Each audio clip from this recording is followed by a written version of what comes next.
لله رب العالمين الصلاة والسلام على سيد الأنبياء والمرسلين وعلى آله وأصحابه أجمعين أما بعد فأعوذ بالله من الشيطان اللعين الرجيم بسم الله الرحمن الرحيم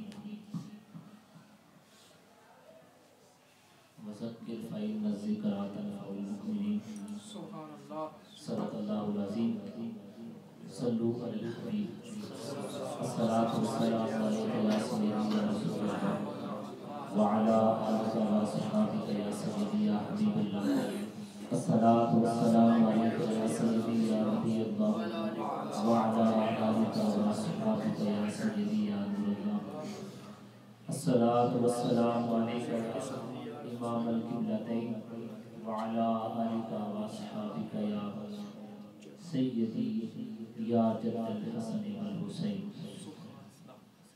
ایک مرتبہ تمامی احباب سرکار کی بارگاہ میں اس ایمان اور یقین کے ساتھ قرض سمجھ کر نہیں فرض سمجھ کر درود و سلام پڑھ لیجئے کہ ہم یہاں سے پڑھتے ہیں اور آمینہ کے لال ہمارے پڑھے گئے درود و سلام کو سنتے بھی ہیں اور محبت سے پڑھے گئے درود و سلام کا جواب بھی فرماتے ہیں۔ صلی اللہ علیہ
سے واپس آئے ہیں۔ یہ میں کلام اسی لیے پڑھ رہا ہوں تاکہ انہیں بھی مدینے کی یاد آئے اور ہماری ان سے ابھی ملاقات ہوئی ہے جب سے یہ مدینے سے واپس آئے ہیں۔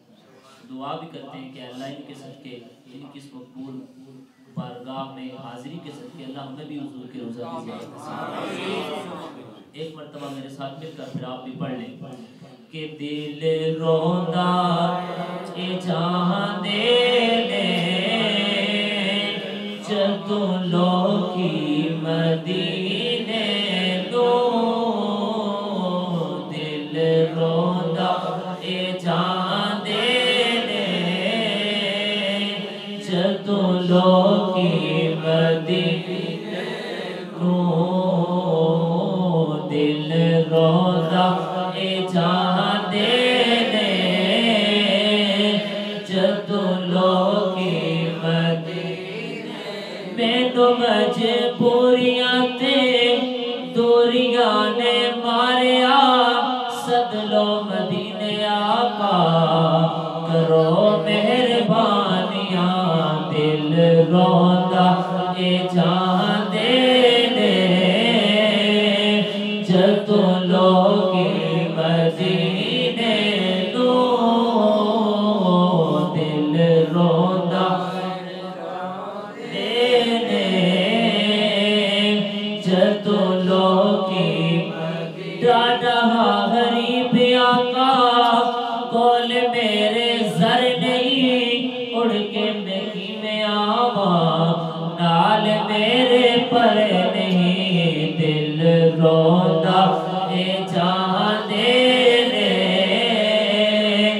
جدوں لوکی مدینے اس نے بھی مدینہ دیکھ لیا اس نے بھی مدینہ دیکھ لیا سرکار کبھی تو ہم بھی کہیں ہم نے بھی مدینہ دیکھ لیا دل روندا اے جہاں دینے جدوں لوکی مدینے نو بڑ سانو وی آیا بڑ سانو وی آیا قدماں چ بلا لینا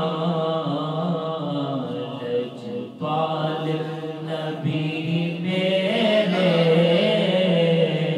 درداں دی دوا اراسی دی تمنائے روے آکے مدینے وچ آسی دی تمنائے روے آکے مدینے وچ پاویں طیبہ دے کتیاں دے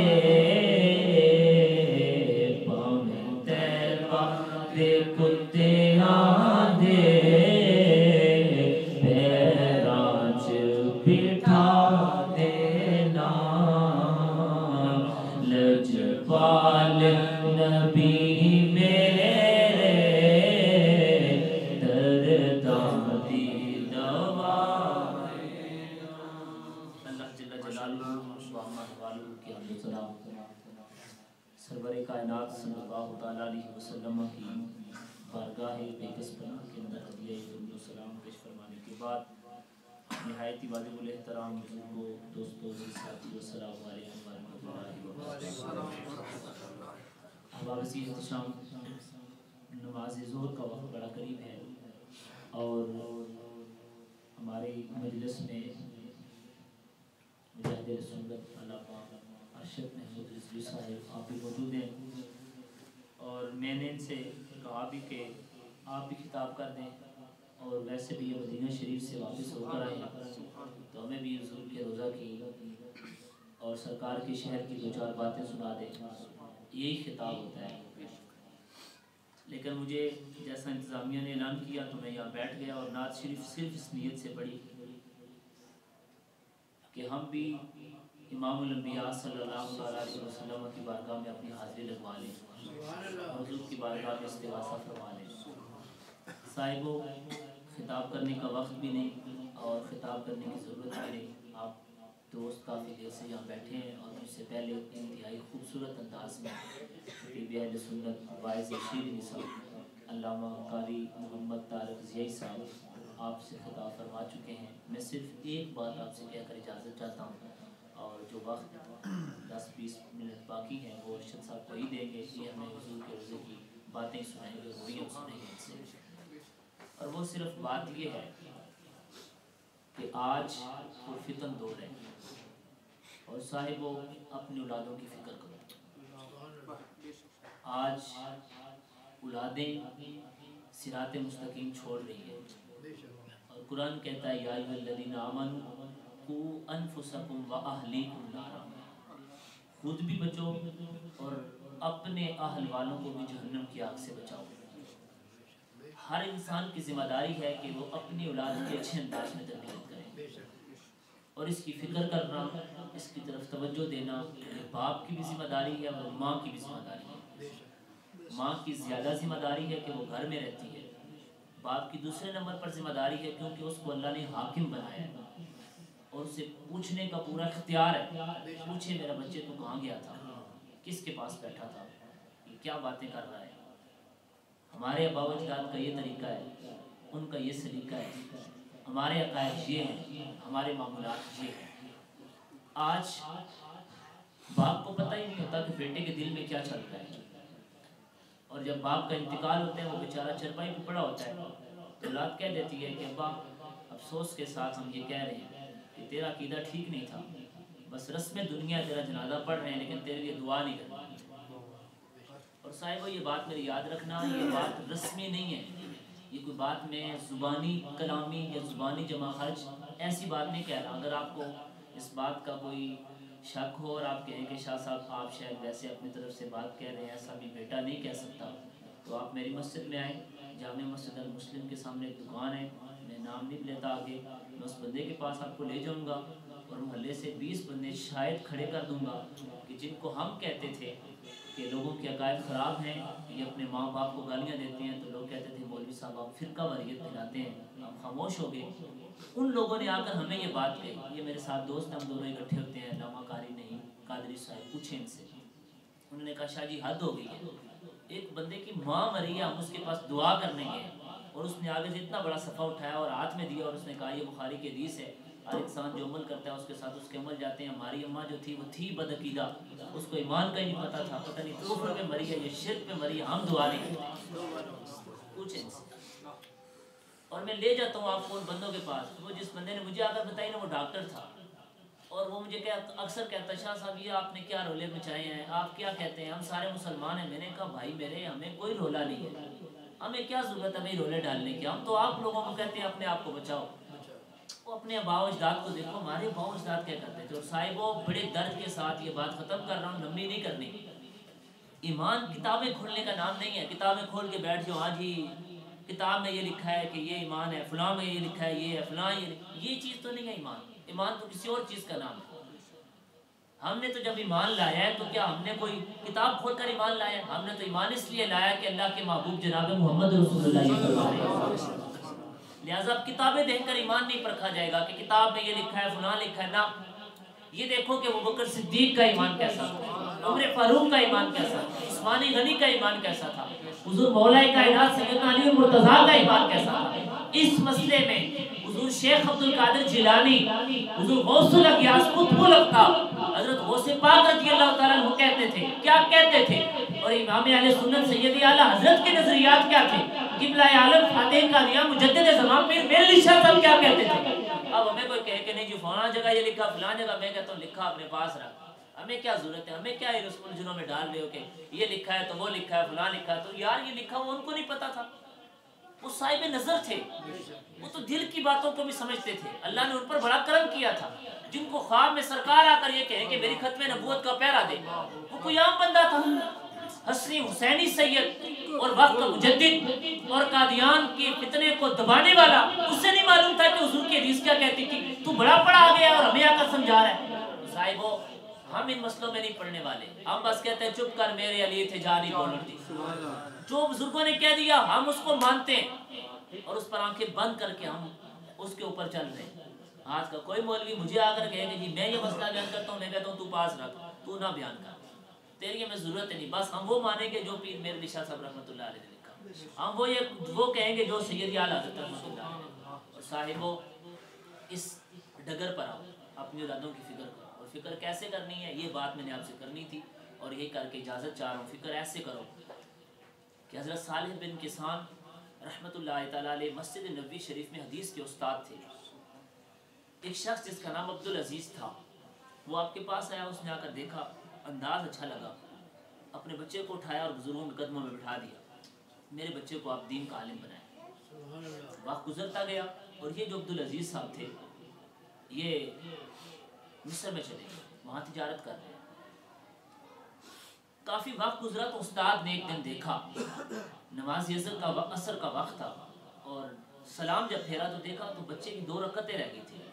بلا کر پوچھا بیٹا 2 رکعتیں نہیں پڑھی جماعت کے ساتھ؟ تو بچے نے کہا کہ استاد جی اصل میں میرے بال تھے، میں کنگھی کر رہا تھا بالوں کو، آئینے کے سامنے کھڑا تھا، بال سنوارتے سنوارتے دیر ہو گئی ہے اور مجھے پتہ ہی نہیں چلا کہ اذان ہوئی ہے اور ابھی جماعت کھڑی ہونے والی ہے، اس وجہ سے دیر ہو گئی۔ استاد نے کاغذ قلم اٹھایا اور اٹھانے کے بعد وہ خط لکھا والد کو اور کہا تیرے بچے نے آج 2 رکعتیں جماعت سے نہیں پڑھی، اور کہہ یہ رہا تھا کہ میرے بال تھے، میں بالوں کو دیکھ رہا تھا، اسے سنوار رہا تھا۔ یہ بات اس نے کہی ہے، میں تجھے آج بر وقت بتا رہا ہوں کہ تیرا بچہ اس ڈگر پر جا رہا ہے، اس کی فکر کرنا، تربیت کرنا تیرا کام ہے، اس کو سمجھا۔ صاحبوں آگے سے وہ جو باپ تھا نا وہ بھی میرے اور آپ کی طرح نہیں تھا، اس نے وہ کاغذ اٹھا کر محلے والوں کو نہیں بتایا کہ جی مولوی صاحب تے پاگل ہو گئے، 2 رکعتیں چھوڑیاں پڑھیاں تو تھیاں نا جناب، وہ 2 تو جماعت میں پڑھیاں نا۔ مولوی صاحب عجیب آدمی ہیں، انہوں نے ہمارے بچے کی امام غزالی بنانا چاہتے، کیا کرنا چاہتے ہیں؟ یہ ہیں آج میری اور آپ کی باتیں، یہ باتیں تلخ ہیں لیکن ہیں حقیقت۔ مولوی صاحب بیچارے 30 سال اپنی عمر کے مسجد میں لگا کر ایک بچے کو داڑھی رکھواتے ہیں اور کہتے ہیں کہ یار یہ بچہ اس نے داڑھی رکھی ہے، یہ میری بخشش کا سامان ہے، کل حضور کو کہوں گا یا رسول اللہ اور تو کچھ نیک عمل نہیں کیا لیکن اس بچے کو داڑھی رکھوائی تھی۔ وہ بیچارہ گھر جاتا ہے، ماں کہتی ہے تم مسیطڑ ہو گیا، یہ کیا ہے یار ابھی تو تیری عمر ہی نہیں ہوئی ہے۔ بیچارے مولوی صاحب مر مر کے ایک بندے کو مسجد میں لاتے ہیں اور کہتے ہیں بیٹا نماز پڑھا کر، وہ نماز کا عادی بنتا ہے اور صبح اٹھتا ہے بیٹا نماز پڑھ جلیاں، ابا جی نماز پتر اجی تیری عمر ہی کونی، تیری تو کھیلنے نہیں عمر سے، تو کڑے کمائے لگ گئے۔ اب صاحب یہ باتیں ہیں، یہ ہیں ہمارے انداز۔ حالانکہ آپ یہ بات سمجھے، وہ ماں باپ سے کوئی بندہ پوچھے تو صحیح نا، پہ نماز پڑھنے کی بھی کوئی عمر ہے، داڑھی رکھنے کی بھی کوئی عمر ہے، وہ تو پتہ نہیں جس عمر کو آپ کہتے ہیں اس عمر کو پہنچے ہی نہیں، اس سے پہلے قبر میں اتر جائے۔ اور نماز پڑھتا ہوگا تو یہ تو آپ کے لیے بھی صدقہ جاریہ ہے، یہ تو آپ کے لیے بھی نیکیوں کا سامان ہے، یہ تو آپ کے لیے بھی بخشش کی گارنٹی ہے، یہ تو مولوی صاحب کا احسان ہے آپ پر کہ انہوں نے اتنی محنت کی ہے، آپ کے بچے کو اس ڈگر پہ لگا دی ہے۔ وگرنہ آج جو 10-12 ہزار روپے علماء کو ملتا ہے وہ اس پہ کون بندہ کھڑا ہوتا ہے اس مہنگائی کے زمانے میں؟ یہ تو اس بیچارے کو دین کا کوئی سہارا ہے، سرکار کی کوئی نگاہ ہے کہ وہ کھڑا ہے اور پھر بھی باتیں سننے کے باوجود لوگوں کو دین کی طرف بلا رہا ہے۔ وگرنہ صاحب ہماری امت نے آج علماء کے ساتھ کیا کچھ نہیں کیا۔ او چھٹے محلے سے ایک نعت خوان کو بلائیں گے اور کہیں گے ذرا نعت پڑھ، وہ بیچارہ نعت پڑھے گا 60,000 روپے آدھے گھنٹے کا اسے دیں گے، اور محلے کا امام وہ 4 گھنٹے اگر بیٹھا رہے گا اس کو 1 روپیہ نہیں پوچھتے کہ یار تیرا بچہ بیمار ہے، کبھی اس کا بھی علاج کیا ہے، تیرے پاس پیسے ہیں، تو نے بھی اس کو اچھے اسکول میں ڈالا ہے، وہ اس نے بھی پڑھنا ہے یا نہیں؟ وہ 7ویں محلے سے ایک بندے کو بلا کر کہتے ہیں یہ لو عمرے کا ٹکٹ حضرت آپ جائیں مدینہ شریف زیارت کر کے ہیں، اور یہ 30 سال مسلح میں بیٹھ کر آپ کو نمازیں پڑھاتا رہے، اس کو کس نے عمرہ کروانا ہے؟ اب صاحب یہ باتوں کرنے کا تو وقت نہیں۔ تو حضرت جب یہ بات پہنچی نا باپ کے پاس تو باپ بڑا تیز تھا اور سمجھتا تھا کہ استاد نے کتنی باریکی کے ساتھ میرے بچے کی تربیت پر نگاہ رکھی ہے۔ باپ نے 100 دینار اٹھائے، تھیلی میں ڈالے، ایک بندے کے ہاتھ میں تھمائے اور گھوڑے پہ بٹھا اور کہنے لگا جتنی تیز جا سکتا ہے مدینے میں جا، میرے بچے کو پکڑ اور اس کے ساتھ یہ کام کر۔ بندہ آیا، اس نے بچے کو پکڑا اور رائی کے سامنے بٹھا کر سر سے بال اتروانے لگا۔ تو بچے نے جھڑک کر کہا، اس نے کہا بھئی میرے سر سے بال کیوں اتروا رہا ہے؟ اس نے کہا تیرے ابے نے کہا ہے۔ میرے ابے نے کہا ہے؟ کیوں کہا ہے؟ میں تیرے استاد نے خط لکھا تھا اور اس نے کہا تھا کہ 2 رکعتیں اس نے چھوڑ دی ہیں جماعت کے ساتھ، اور تیرے ابے نے یہ کہا ہے کہ جن بالوں کی وجہ سے میرے بچے کی 2 رکعتیں رہ گئی ہیں، میں ان بالوں کو اپنے بچے کے سر پر نہیں دیکھنا چاہتا۔ کیوں چھوڑی ہیں اس نے 2 رکعتیں؟ اور صاحب وہ آپ بات ختم کر رہا ہوں، اگر آج آپ علماء سے پوچھیں کہ وہ بچہ کون ہے تو زمانہ اسے عمر بن عبدالعزیز کے نام سے کرتا ہے۔ یہ باپ کی تربیت تھی، یہ استاد کی تربیت تھی، دونوں جب ملی تو پھر جا کر زمانے نے دیکھا کہ وہ بچہ بڑا بن کر عمر بن عبدالعزیز بنا۔ آج علماء یوں گردنیں جھکاتے ہیں اور علماء سے پوچھو عمر بن عبدالعزیز کون ہے؟